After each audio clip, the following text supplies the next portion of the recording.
Hey there everyone, Mithrandiel here with the Geekly Grind, and today I am looking forward to sharing with you Dragonlance Shadow of the Dragon Queen.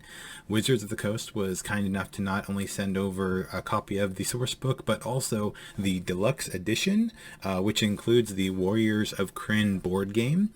We'll be doing a review of the board game separately, but for now, I definitely wanted to take some time to dig into the source book material, give a little review of that, and then also a quick unboxing of what you can find in the deluxe edition as well. So let's dig in.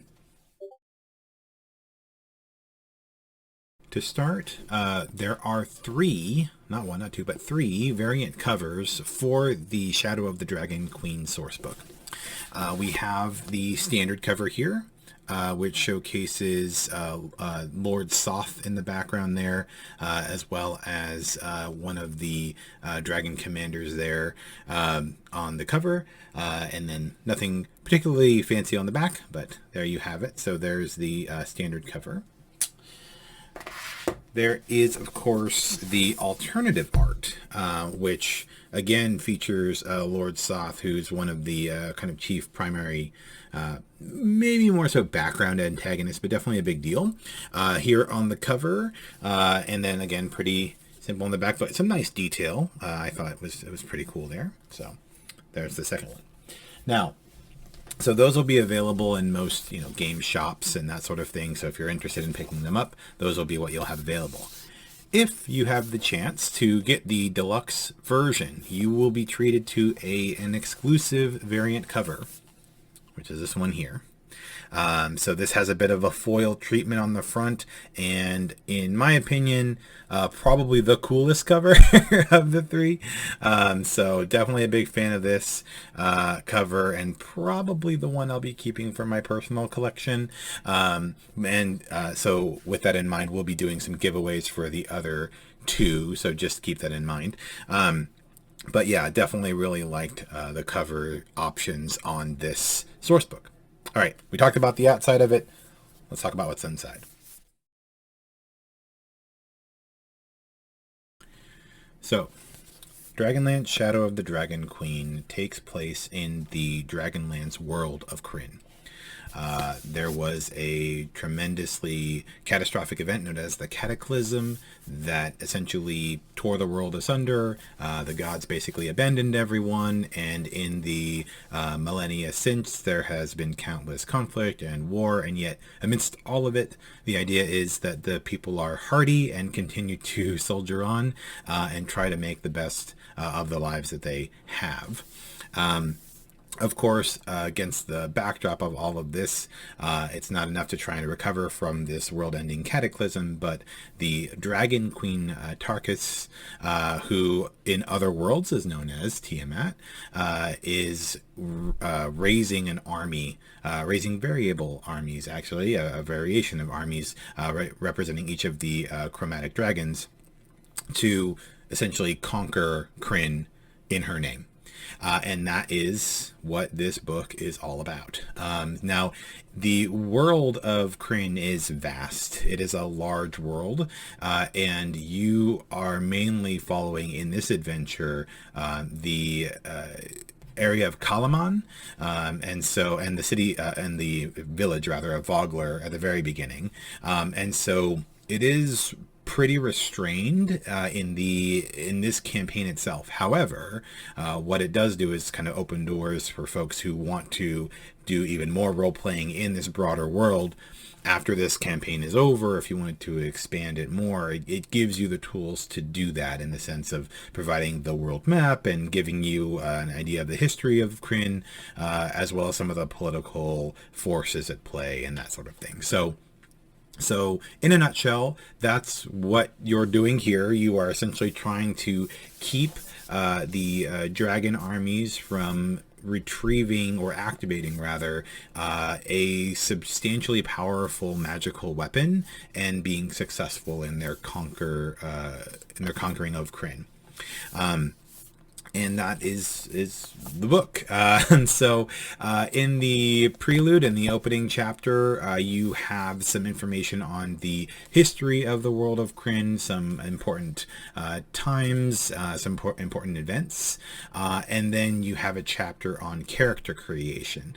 Now, this is where it introduces the new race for this book, which is Kender, and those who are familiar with standard D&D stuff will recognize a lot of very familiar elements in Kenders, as they're pretty much the Krynn version of halflings. Or kind of like hobbits a little bit, right? They have a fearless feat. They have various elements that reminded me very much of halflings. So that is a unique race that was introduced here with the Shadow of the Dragon Queen set. In addition to a couple of organizations and subclasses for sorcerers, as well as a handful of feats for the Knights of Solamnia, which is one of the key organizations within this book, as well as the Mages of High Sorcery. So those are the two new organizations in this book as well. So those early chapters sort of introduce you to the way that you can build your characters in this world, and basically just kind of orient yourself within it. I thought it was a really good primer. Myself, admittedly, not someone who's read Dragonlance books in the past, despite their very long-running success. I know it was a huge series when I was like in middle school and even early high school years. Folks were reading a ton of Dragonlance, and I know that the franchise has continued since then. And so I'm not really familiar with that broader world. With that being said, this will be an excellent primer for folks who are interested in it, and for those who are really interested in it. Great news! There is a veritable, a library, literally a library of books that you can go and enjoy if this sort of world and this story is interesting to you. So those are the opening chapters of the book. Let's talk a little bit about what the campaign looks like. Shadow of the Dragon Queen is broken up into 6 key chapters and runs your characters from level 1 to levels 10 or higher. Depends on how you want to run the campaign in the latter chapters. The first chapter is Prelude to War for your first level characters. That is designed to give them a sort of vision or premonition, if you will, about the upcoming destruction of the town of Vogler. Chapter 2 is on the actual attack on Vogler and retreat from it.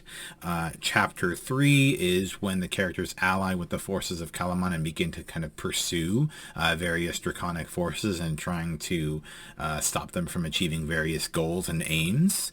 And then chapter 4 and 5, they kind of blend together. Chapter 4, you're going into the wastes, trying to determine exactly what the army is going after. And then chapter 5, you determine what it is they're trying to do, exactly what they're trying to activate and use to conquer Kalaman. And then finally, chapter 6 is the actual siege of Kalaman, which is like the major city in this area of Krynn. And so through each of these chapters, of course, you are allying with certain heroes in the world of Krynn. You are pursuing various captains, generals, lieutenants within the broader draconic armies, and basically just trying to save the world, right? No big deal. So that is how the story kind of flows. I mentioned that the adventure is for levels 1 through 10 or higher because in those later chapters you could presumably take a bit more time with some of either the Northern Wastes exploration, or even when they get to the chapter involving the magical weapon, taking a bit more time there before getting to the Siege of Kalaman, so that they're at a higher level, because there is a alternative boss that you could use that if they were at a higher level they could fully confront, and you can kind of tweak the narrative as such. But if you wanted to just run it to level 10 or level 11 at that time, that's also totally fine. So there are the options there. Now, something that makes Shadow of the Dragon Queen very interesting and unique is something we'll talk about in just a minute here when we talk about the deluxe edition. But there are segments of this book that you would run in conjunction with the Warriors of Krynn board game to represent larger scale warfare mechanics. So it's a really interesting incorporation of this game, of this supplement, if you will. And so we'll get into that game right now, but basically through the story, as these major battles are taking place, you can essentially run through the scenarios in the board game, and then dependent upon the result of that scenario and how that game plays out, then the characters may enter the next chapter or section with a boon, or potentially with a hindrance or an encumbrance of some sort. So it's a really interesting mechanic if you have the expanded edition or the deluxe edition to fold into the game. It's not required by any means, but it is certainly an enhancement to the campaign. So just something to keep in mind. And so with that, we'll go ahead and take a look at what the deluxe edition has in store for us. All right, so as I mentioned, the deluxe edition box will include the limited edition cover for the Shadow of the Dragon Queen source book, so that will be in there. In addition, there is a unique DM screen for Shadow of the Dragon Queen as well, which is this guy here. Now, this is a pretty cool DM screen. I would say you can never have enough, but I don't think my wife agrees. So I have so many at this point. But this one is pretty cool. It kind of depicts the destruction of the draconic armies here on the background, which is pretty awesome. Some awesome draconic info here. And then on the inside, you have a lot of the same sorts of things you would have in standard DM screen, but also including some details. Some details on draconians as well. So we have concentration, of course, various allies, etc. But then on the far end, you'll have some information on the draconian enemies that you can encounter, as well as random encounters that they might encounter on the field. So you have a D100 table for dragon army encounters and Calaman Ranger encounters and that sort of thing in the war zone. So useful info, of course, at your hands with a DM screen. All right. Here's the box, the Deluxe Edition box. Gives you a little sneak peek of what you can find inside as well. And we'll crack this open.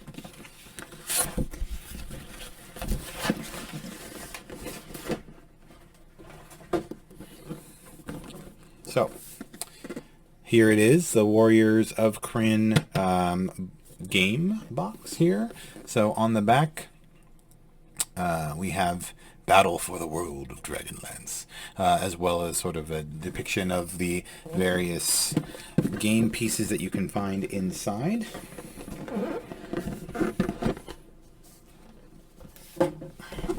Now, opening it, you will have both the rule book that, of course, every board game should have, right? It'll walk you through exactly what needs to be done for the game, but perhaps more importantly, the scenario book. So this scenario book will take you through the various encounters that you'll be running.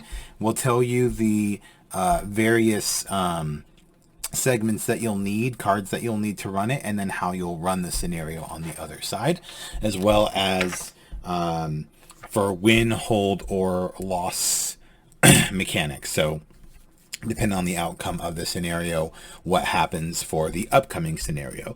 There are very few in here that will require, like, if you lose the scenario, you lose the game. Like, doesn't really happen since it is tied to the broader campaign in a lot of ways. Don't get me wrong. You can play this game as a standalone, Warriors of Krynn, but the scenarios, as you lose them, you kind of work your way through each scenario, building up to the climax, and then depending on how successful you were throughout the course of the various scenarios, at the very end, there's sort of like a notoriety or fame type mechanic where it's like, okay, if you were this successful, then you're like a hero of Krynn or a legend of Krynn, or whatever the case might be. So it's not like if you lose a scenario, it's like, okay, we'll pack up everything because you lose.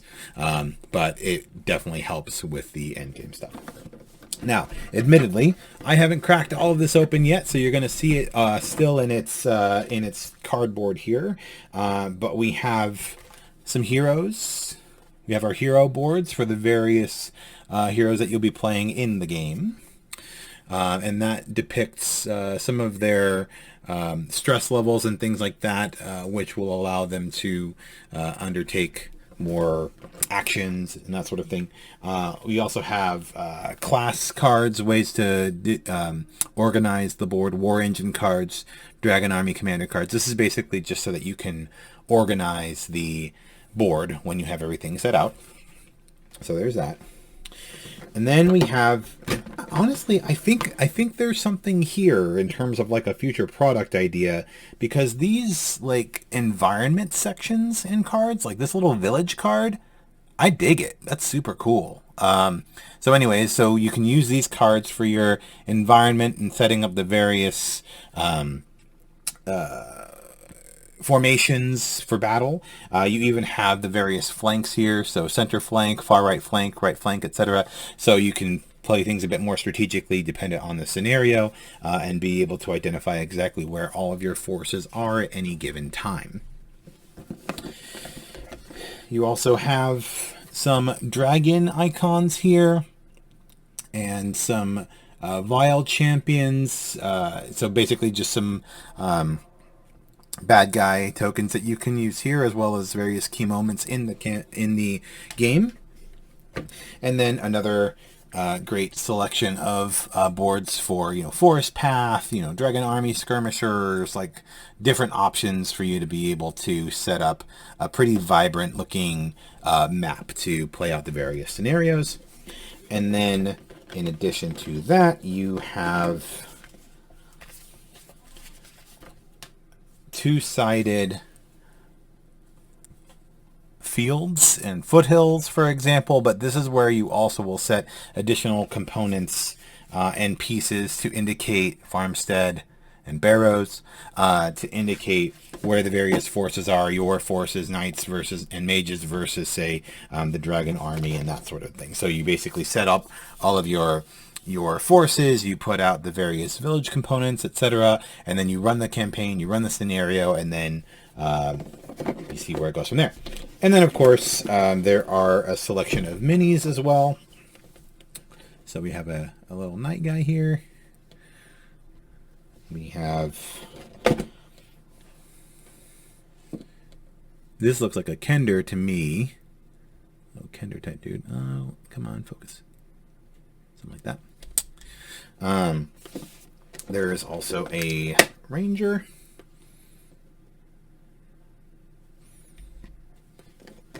There is a caster, mage, if you will. A dwarf warrior.